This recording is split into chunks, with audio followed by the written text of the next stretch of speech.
There are 4 settings you can change on the shock of a Husky 701 Supermoto. One is the preload, which everybody know how to do it, so I'm not going to spend more time into it. The 3 other ones are the low speed compression, high speed compression, and the rebound. So this brass screw which you're seeing in the center, that's for adjusting the low speed compression.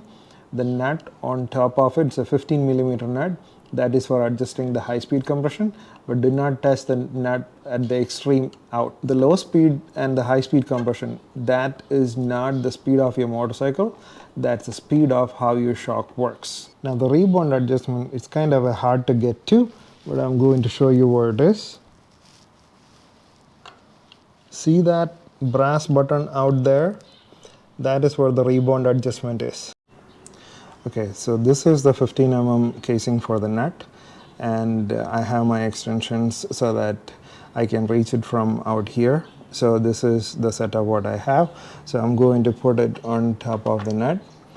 Right now what I have did is that I have turned it all the way to the clockwise. Now this is the position of my lever, and from here, for me to get to sport, I have to turn it all the way from here and come here. That is for sport. And from sport to standard, from here another half turn up to here, that is the standard. So 1.5 turn from the beginning is the standard, and 2 full turn from the beginning in the anti-clockwise direction, that is the comfort. So right now I'm in the extreme right. Now what I'm going to do to move it to sport setting is that I'm going to turn it 1 full turn. So this is half,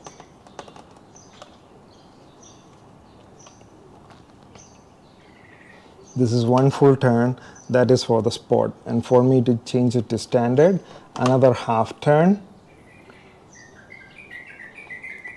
that is for standard. If I turn it another half, that is for comfort. I like to do it and keep it in the standard. When I'm going through the normal road on the track, I'll take a half turn and make it a sport. So that is my preferences. Hopefully this video will help someone out there.